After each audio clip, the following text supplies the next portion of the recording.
À sa mort, saint Augustin laissera une œuvre littéraire monumentale d'environ 93 ouvrages, répertoriés dans un ensemble de 252 livres.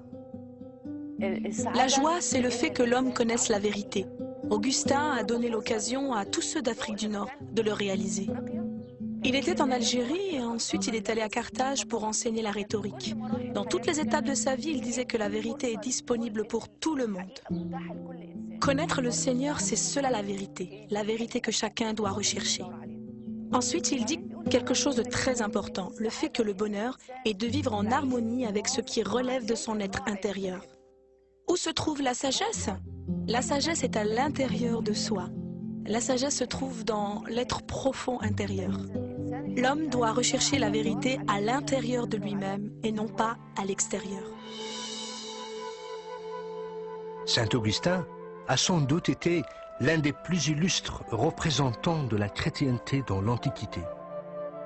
C'est lui qui, de toutes les églises du monde antique, a haussé l'Église d'Afrique au premier rang, malgré toutes ses misères. On ne connaît guère d'exemple d'un homme aussi prodigieux qui aurait possédé tant de qualités d'esprit et de cœur, une capacité de travail prodigieuse, une telle souveraineté dans le service, dans le ministère. Saint Augustin aura marqué de son empreinte l'histoire de l'Église. Son rôle était de combattre le doute chez les hommes.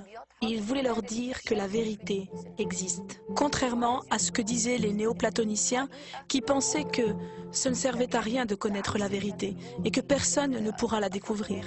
Lui, il va donner l'opportunité et l'espoir que les hommes pourront trouver la vérité s'ils la cherchent avec persévérance.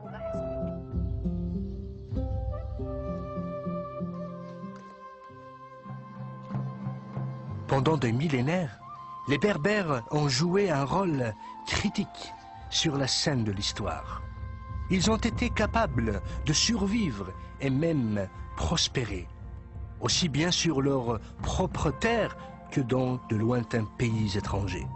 Ils ont aussi offert au monde de grands philosophes, de grands penseurs, de grands rois.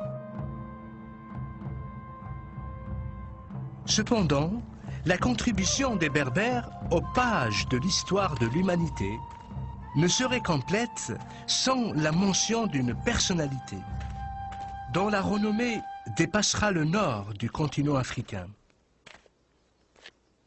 De celle qui, jusqu'à nos jours, sera révérée en tant que reine des Berbères. Une femme qui symbolise peut-être au plus fort ce qu'est l'esprit berbère.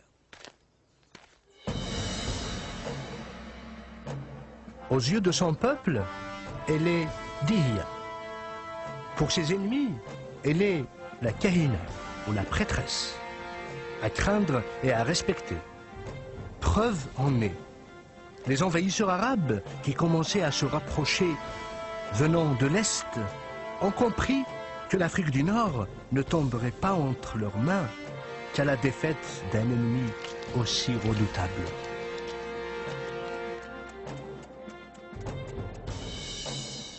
Au début du 7e siècle, le roi Tabet a régné sur la tribu des Ijarawen à l'est de l'Algérie, dans les montagnes des Aurès. Sous son règne, le royaume a connu la paix et la prospérité. Le peuple attend avec impatience la naissance de l'héritier du trône. Un vœu qui sera bientôt exaucé.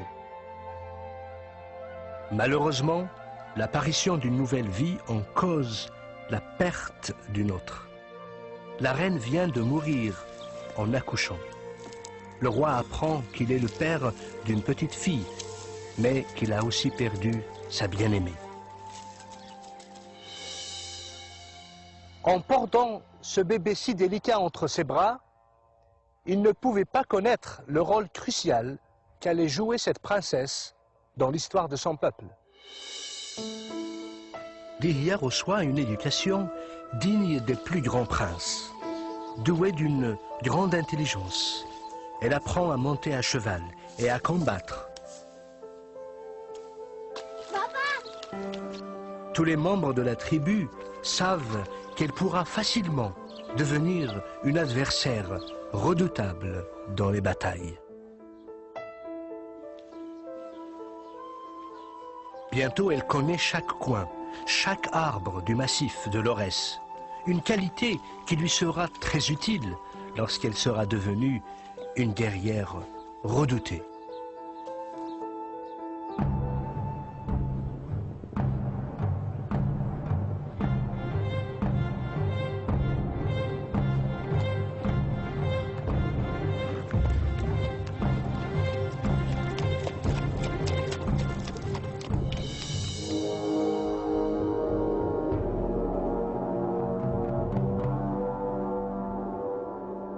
Très loin, à des milliers de kilomètres du pays berbère, en Arabie, des événements dramatiques allaient influencer le cours de l'histoire.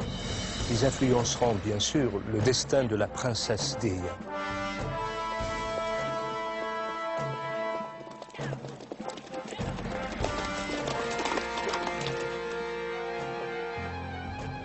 Avec l'apparition de l'islam, les Arabes commencent la conquête de l'Ouest.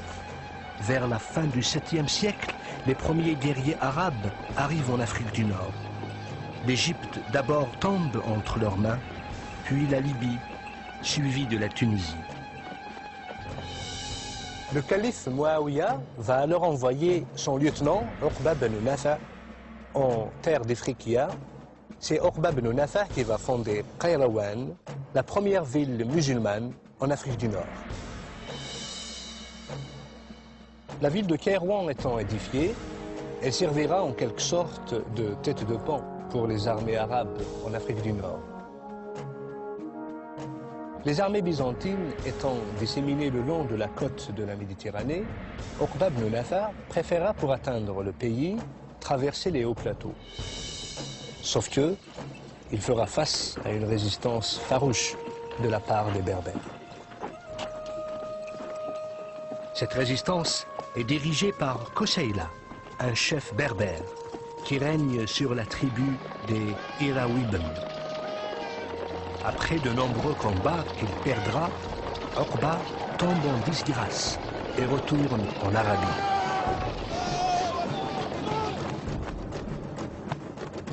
Lorsqu'un nouveau calife s'empare du pouvoir, il envoie Uqba de nouveau à la tête d'une puissante armée pour conquérir le continent africain. Cette fois-ci, Uqba est mu par un désir de vengeance personnelle. Il est un homme à ne pas se laisser battre. Sentant la menace s'approcher, Koseila va demander de l'aide aux tribus des Ijarawan. Tabet arrive à la tête de l'armée, accompagné de la princesse Dihya. Le choc a eu lieu à Tehouda et la chute de Qayrawan prouvera une victoire glorieuse pour les Berbères.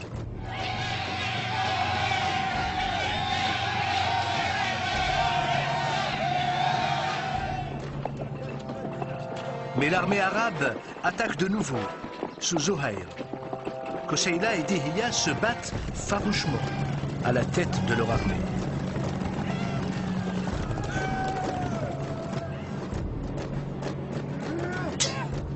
Malheureusement, cette bataille coûte cher. Elle y réclamera la vie de Koseila.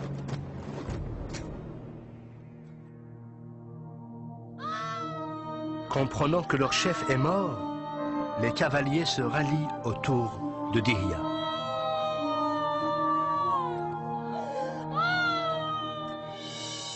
Quelques années plus tard, de nouveaux guerriers arabes vont pénétrer l'Afrique du Nord. Cette nouvelle armée sera conduite par le guerrier Hassan ibn Norman.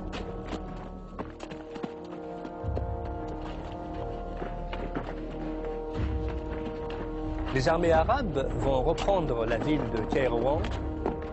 Ils vont aussi s'accaparer de Carthage. La chute de cette cité annonce définitivement la fin de la présence des Byzantins à Carthage. Une nouvelle ville va être édifiée. C'est la ville de Tunis.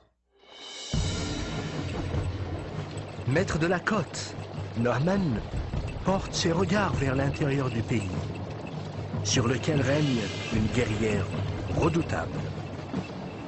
Il sait que tant qu'il n'aura pas vaincu la Kahina, il ne pourra jamais prétendre avoir conquis les Phrygiens.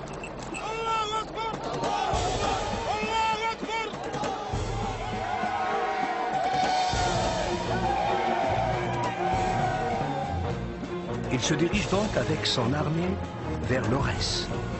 Mais en chemin, la Kahina le rejoint à la tête d'une grande armée, dans laquelle se distinguent des femmes guerrières, les Amazones berbères. Les deux armées se rencontrent. Les Arabes avaient sous-estimé la force et l'ordre de l'armée de la Kahina. Après une bataille vicieuse, les guerriers arabes sont obligés de se replier. L'armée de la Kahina les poursuit. Dihye s'installe alors dans un amphithéâtre qu'elle transforme en forteresse.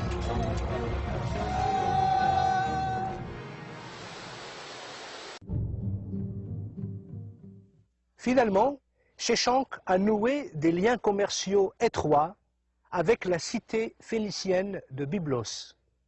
Des liens qui s'avéreront être profitables aux deux royaumes. Sheshanq est mort en 924 avant Jésus-Christ, après un règne de 21 ans, laissant derrière lui un pays prospère. À ses funérailles, l'Égypte pleura la perte d'un de ses plus grands pharaons.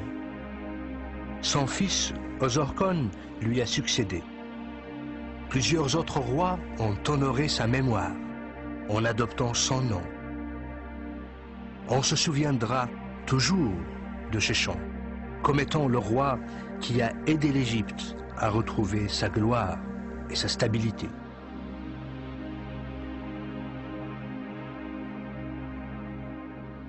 Si Sheshanq est le roi berbère qui a profondément marqué l'histoire de l'Égypte, d'autres rois aussi illustres vont marquer définitivement l'histoire de l'Afrique du Nord. 5 rois berbères vont passer de l'histoire à la légende. Ils se sont attelés à défendre l'identité de leur peuple et la souveraineté de leur territoire face à l'envahisseur romain.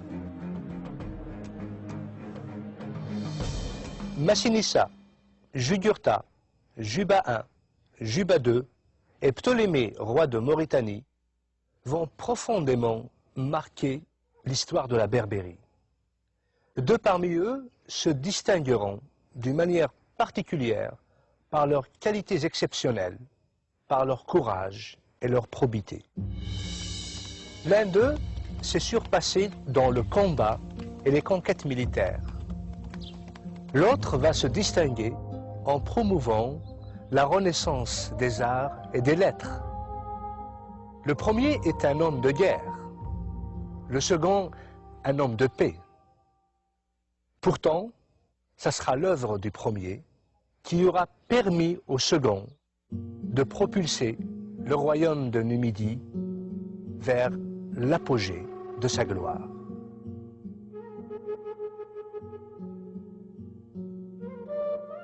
Je me trouve aujourd'hui dans la ville de Carthage. Carthage est une ville qui a joué un rôle primordial dans l'histoire des Berbères. La Carthage d'aujourd'hui est une ville en ruine, des ruines qui datent de l'Empire romain. Mais la vraie ville de Carthage, la Carthage phénicienne, est ensevelie sous les décombres romaines. Pourquoi? Parce que pendant 4 siècles, Carthage avait défié la puissance de Rome. Au 8e siècle avant Jésus-Christ, les Berbères et les Carthaginois ont établi des relations amicales. L'Afrique du Nord regroupait 3 royaumes berbères. Les Maures à l'ouest, les Masaciles au centre et les Massiles à l'est. Carthage, quant à elle, est devenue un centre de savoir et de culture. une ville digne d'éduquer les princes et les rois. Ce n'est donc pas du tout surprenant que le roi berbère Massil Gaya ait envoyé son fils Massinissa afin qu'il y poursuive ses études. Là-bas, Massinissa recherche une éducation d'aristocrate et par la même occasion tombe amoureux de Sophonisbe, la fille du général Asdrubal, nièce du général carthaginois Hannibal. Ces deux jeunes gens décident de se marier, union qui ne manquera pas de solidifier les relations entre le royaume Massil et Carthage. Malheureusement, un nouveau conflit éclate entre les Romains et les Carthaginois avant que le prince berbère et la princesse carthaginoise puissent célébrer leurs noces. À la demande du grand Hannibal, le roi berbère Gaya envoie son fils Massinissa à la tête de l'armée Massil prêter main forte aux Carthaginois en Espagne. Au combat, Massinissa reçoit une nouvelle tragique. Son père est décédé et son oncle a usurpé le trône. Massinissa ne tarde pas à réagir.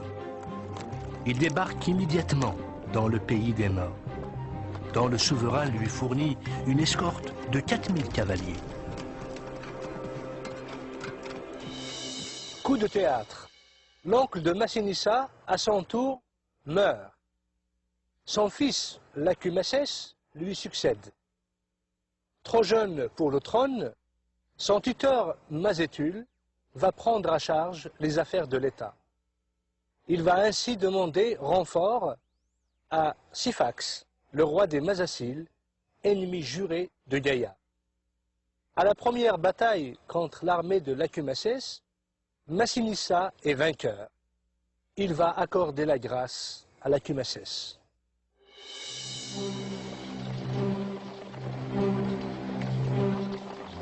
Cependant, les renforts de Syphax arrivent. Battu et blessé, Massinissa fuit en se jetant dans une rivière. Le croyant mort, Syphax arrête la poursuite.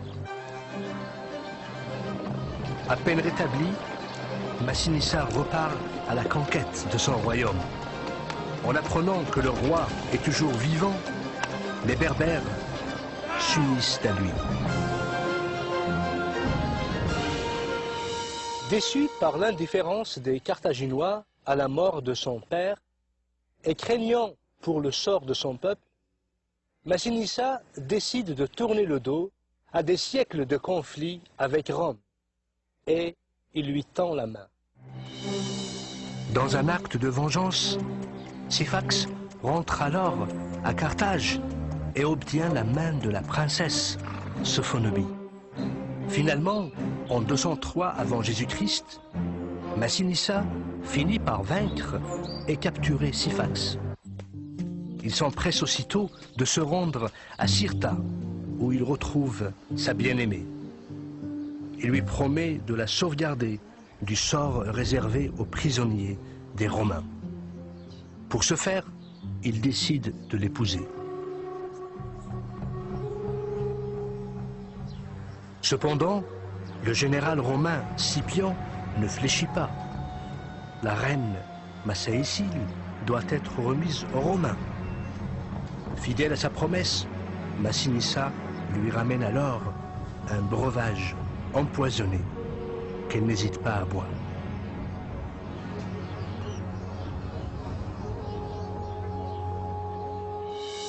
Le jour suivant, devant l'assemblée des troupes, Scipion décerne à Massinissa le titre de roi et lui remet la couronne et le sceptre. Durant les 53 années de son règne, Massinissa va s'occuper à organiser et à enrichir son royaume. À Cirta, la nouvelle capitale du royaume, il va installer une cour royale digne des monarchies hellénistiques. Cirta va devenir un centre prospère du royaume massile. Cependant, Massinissa ne va pas négliger le reste du pays. Il va développer l'agriculture. Avec sa stratégie et son savoir-faire, l'Afrique du Nord va devenir le grenier à blé de Rome. Il bâtira ensuite une puissante flotte marchande et militaire. La flotte marchande garantira une économie stable au pays. Celle militaire garantira la sécurité des frontières. L'œuvre de Massinissa est considérée grandiose. À sa mort, son royaume s'étend de l'Algérie jusqu'en Libye. En guise de reconnaissance, le peuple élèvera en sa mémoire un temple à Douga.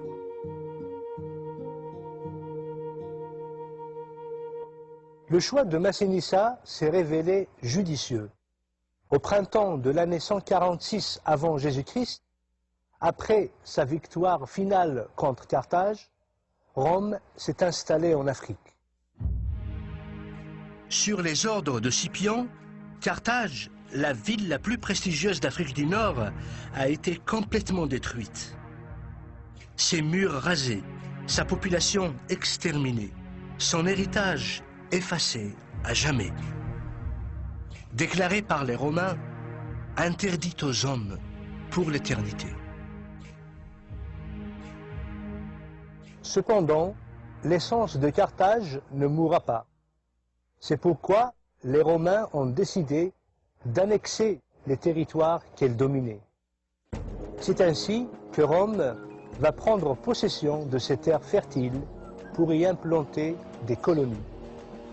Un siècle plus tard, les Romains auront fondé la grande province de l'Afrique.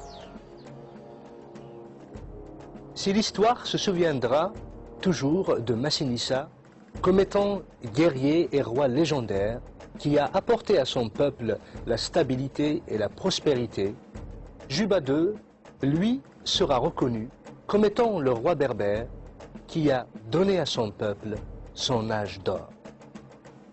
Mais comment se fait-il un orphelin de 4 ans a su gagner la confiance et le respect de Rome, l'admiration des Grecs et l'adulation de son propre peuple?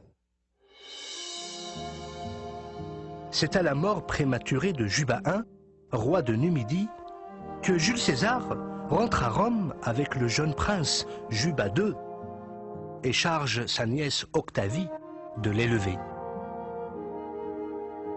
À Rome, et sous l'œil vigilant d'Octavie, le petit prince berbère reçoit l'éducation de la grande noblesse romaine. Ce faisant, Juba découvre une aptitude exceptionnelle à l'étude. Après l'assassinat de Jules César, le frère d'Octavie devient le protecteur du jeune prince. Juba II, à l'âge de 15 ans, revêt la toge du citoyen romain. Juba ne tardera pas à combattre aux côtés d'Octave. Il participera d'ailleurs à la fameuse bataille d'Actium, où la reine d'Égypte Cléopâtre et le général romain Marc-Antoine seront vaincus. Marc-Antoine étant l'ancien époux d'Octavie. Le couple vaincu préférera le suicide à la honte d'être pris prisonnier. Désormais, seul maître de l'Empire et amplement conscient des difficultés que provoquerait pour Rome le maintien de l'Afrique du Nord sous son joug, mais aussi tellement confiant dans la loyauté et la fidélité de Juba II, Octave Auguste va concéder à Juba II le royaume de Mauritanie. Juba II, une fois installé sur le royaume de la Mauritanie et à la ville de Yol, la côte occidentale de l'Algérie actuelle, il rebaptisera cette ville du nom de Césarée, en hommage au nouveau César, Octave Auguste. Sous le règne de Juba, Césarée deviendra une superbe ville et une plaque tournante du commerce et de la culture méditerranéen. Juba II y bâtira aussi des jardins, des temples et des amphithéâtres.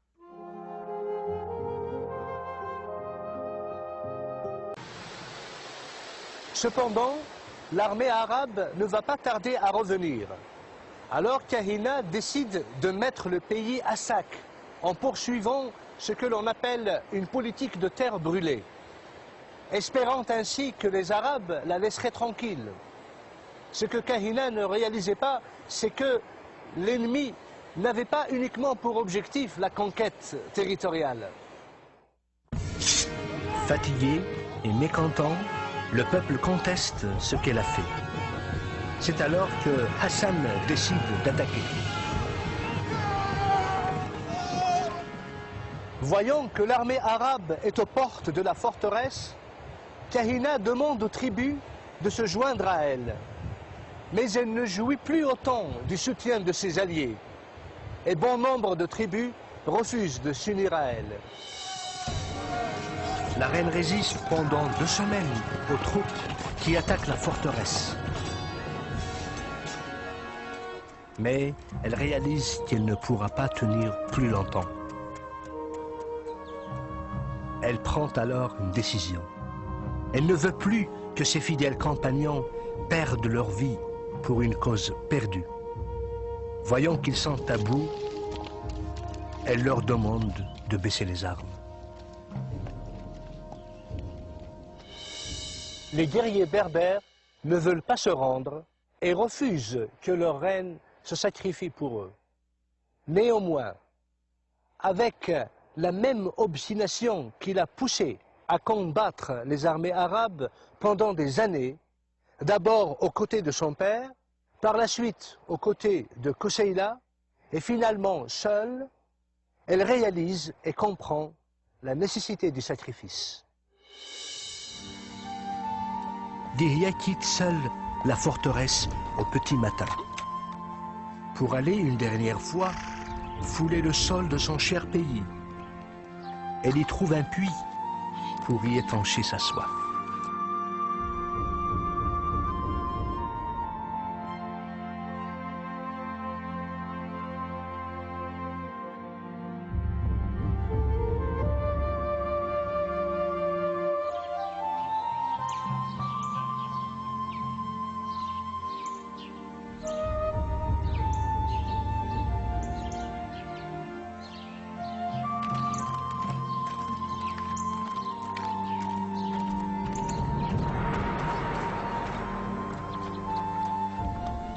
C'est là-bas que Hassan la retrouve.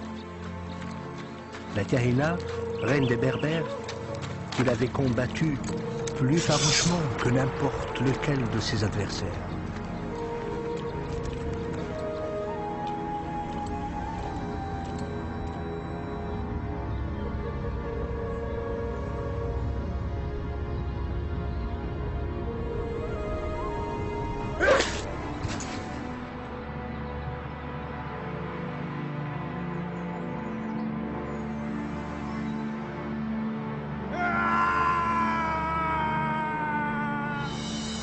Ce jour-là, les Berbères pleureront la perte de leur reine bien-aimée.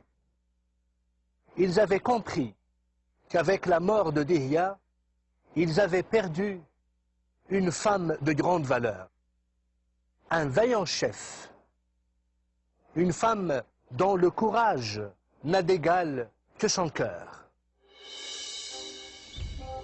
La reine qui aura passé sa vie à lutter pour la liberté de son peuple, qui aura veillé des nuits entières à évaluer la menace qui venait de l'Est, pouvait maintenant se reposer en paix dans le sein de cette terre qu'elle avait tellement chérie, de ce pays qu'elle avait préféré à sa propre vie. Aujourd'hui, plus de 13 siècles après sa mort, Dihya sera toujours cité parmi les plus grands défenseurs de la liberté que les Berbères auront jamais connue.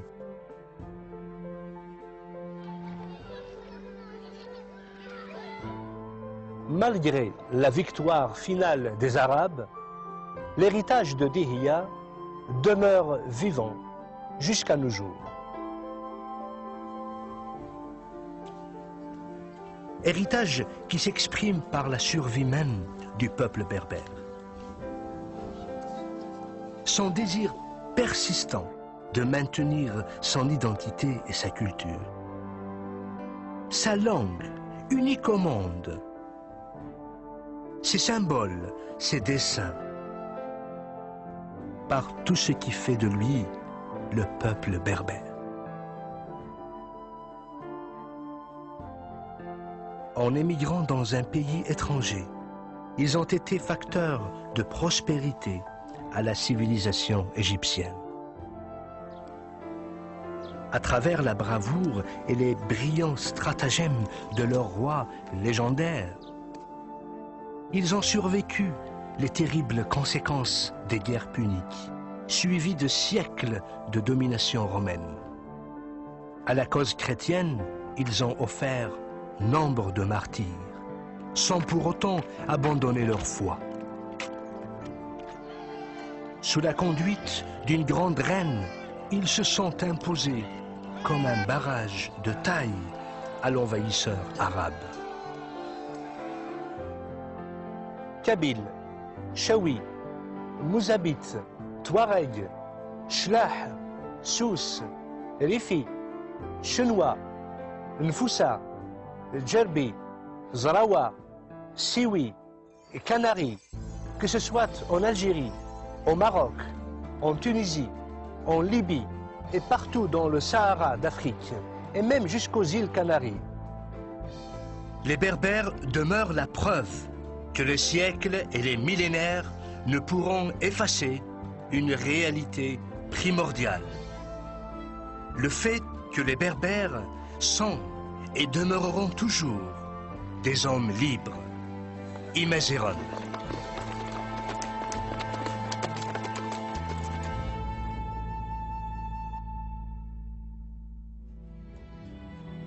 Si vous avez aimé ce programme et de tels programmes et que vous voulez les voir par la suite, si vous avez des questions ou des commentaires à faire, écrivez-nous sur ce site que vous voyez sur votre petit écran et nous aurons le plaisir vraiment de vous répondre et de vous aider.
Juba II s'emploiera aussi à enrichir son royaume en encourageant le développement de l'agriculture.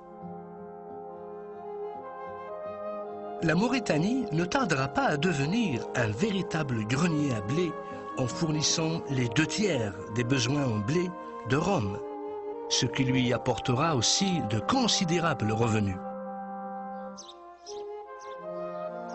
En étudiant avide de savoir, le roi attirera à sa cour de nombreux artistes et intellectuels grecs,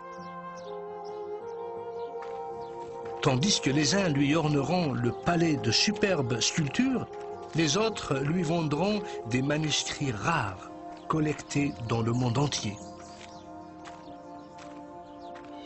Juba II a écrit beaucoup d'ouvrages consacré à l'histoire, à l'archéologie, au théâtre et à la peinture.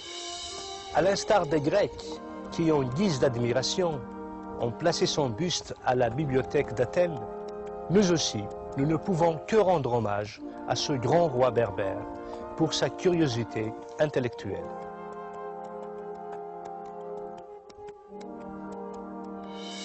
Destin fabuleux et admirable que celui de ce jeune prince berbère, prisonnier des Romains, qui a su plier sa destinée pour devenir l'un des rois les plus brillants de son époque. Juba II a su réunir et diffuser les composantes de la culture méditerranéenne. Il reste pour son peuple un sujet d'admiration et de respect. Juba II est l'exemple idéal de ce que la royauté a de mieux à offrir.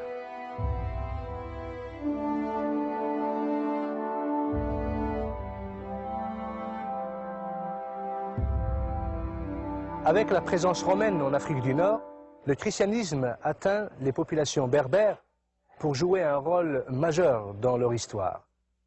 Cependant, les Romains ne tolèrent pas la foi chrétienne. Ils considèrent cela comme une menace à la stabilité de l'Empire.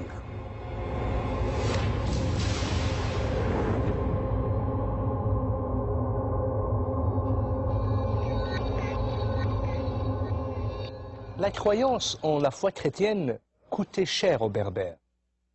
Persécutés, torturés à mort, les Berbères comparaissaient quasiment tous les jours devant les tribunaux romains. Décapités, livrés dans les amphithéâtres aux bêtes féroces, brûlés, crucifiés. Malgré tout, les Berbères chrétiens sont restés fermes dans leur foi. La souffrance et la torture ont ouvert grand les portes à un réveil accompagné d'une grande détermination à tenir ferme. Ainsi, les Berbères ne vont pas uniquement donner un grand nombre de martyrs à la foi chrétienne, mais aussi la crème des philosophes et des penseurs qui vont par la suite consolider la chrétienté et défendre la foi face aux persécuteurs et face aux hérésies. Tertullien, Saint-Cyprien et Saint-Augustin laisseront leur marque sur l'histoire du christianisme. C'est à cette période noire de persécution de l'Église en Afrique du Nord que naquit à Carthage Tertullien. Tertullien, un des pères de l'Église d'Afrique du Nord, était doté d'une formation de jurisconsulte. Il s'intéressera aussi à d'autres disciplines, la poésie, la philosophie, l'histoire. Il va étudier les Grecs et les Latins. Il est d'une érudition remarquable. Il va par la suite défendre l'Église et la foi face aux persécuteurs et face aux hérésies. Tertullien est parmi les hommes prépondérants de l'Église en Afrique du Nord. Il est un témoin fidèle et courageux de la foi chrétienne. Il est l'avocat des martyrs par excellence. Le fait que les martyrs semblaient accepter sans discussion leur condamnation le révoltait. Il rompra avec cette soumission passive et contribuera ultimement à la défaite du paganisme. Tertullien se révoltera d'abord contre un paganisme d'État intolérant qui refusait le droit de citoyenneté aux chrétiens. Ensuite, contre une hiérarchie ecclésiastique qui faisait des concessions et se compromettait avec les puissances du siècle. Tertullien est considéré comme le fondateur de la théologie biblique. Il est parmi les pères de l'Église qui marqueront considérablement l'histoire de la chrétienté. Il est à la fois apologète, enseignant, moraliste et théologien.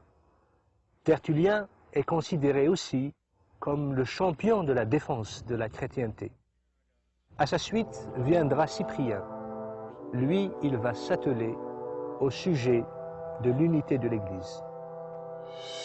Cyprien est issu d'une famille de la haute bourgeoisie carthaginoise. Enfant de païen, il défendait l'idolâtrie. Il jouissait aussi d'une fortune personnelle considérable. Après avoir complété son éducation, il devint un rhéteur et un maître éloquent, incontesté. Sa renommée grandit dans la cité carthaginoise. Il est aussi un avocat de métier. Cyprien de Carthage mena une vie de très haut niveau. Il aimait les luxes et les plaisirs de la vie.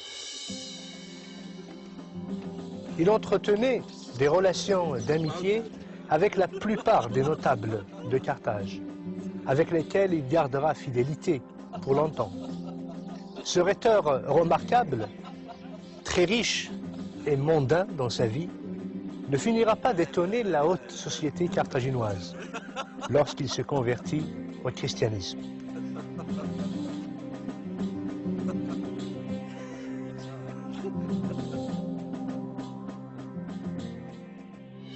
Une fois converti, Cyprien va distribuer toutes ses richesses aux pauvres.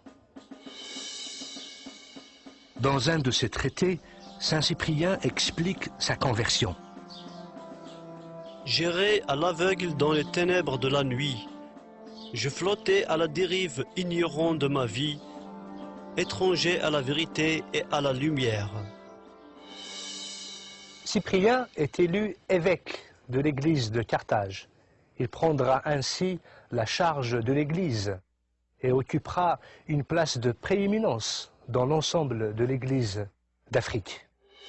Cyprien va aussi publier son fameux traité sur l'unité de l'église, un de ses ouvrages qui exercera une profonde influence sur l'ensemble de l'église de l'Afrique.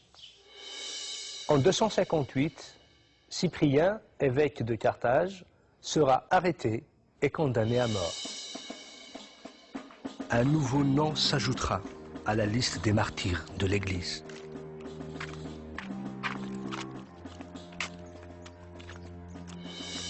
Lorsque Constantin devient empereur de Rome, il manifestera une attitude bienveillante envers l'Église.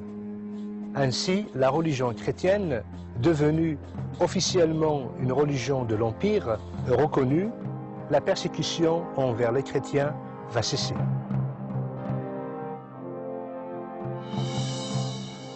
De toutes les figures éminentes de l'Église berbère, un homme se distinguera parmi tous les autres, Saint Augustin d'Hippone, le père de l'Église chrétienne par excellence. Né à Tagaste, en Algérie, au sud du port d'Hippone, il passe une enfance heureuse. Plus tard, il se rappellera de l'extraordinaire lumière africaine. Cette lumière inonde tout ce que nous voyons, se glisse partout où la découvre le jour. Elle me pénètre de 1000 manières. Élève studieux, Augustin poursuivra ses premières études à Tagaste jusqu'à l'âge de 16 ans. Sa mère, qui est une fervente chrétienne, voudrait pour lui une formation chrétienne. Son père, qui est un propriétaire terrien et païen de tradition, rêvait pour son fils d'une formation de rhéteur ou d'avocat. À l'âge de 17 ans, Augustin se retrouve à Carthage pour une durée de près de 12 années, où d'abord il est étudiant, par la suite professeur. En 383, Saint Augustin s'établit à Rome. Par la suite, il obtient un poste de rhéteur à Milan. Ce n'est que là-bas, à la lecture d'une des épîtres de l'apôtre Paul du Nouveau Testament, que Augustin se sent un appelé à une autre vie, une autre destinée. Élaborant ses dialogues philosophiques, Saint Augustin poursuivra sa marche sur les sentiers de la vérité. Un an plus tard, il est baptisé à Milan. Cet heureux événement marquera pour lui l'engagement à la vie parfaite. C'est ainsi qu'il condamnera désormais sa vie antérieure. Quelque temps plus tard, Augustin va perdre d'abord sa mère, ensuite son fils, des coups durs et successifs qui le marqueront brutalement. Par la suite, une fois installé à Tagaste, Augustin va renoncer à tous ses biens et à sa vie antérieure pour servir désormais Dieu. Appelé comme prêtre au service de l'Église, Saint Augustin finira par devenir l'évêque de l'église d'Hippone.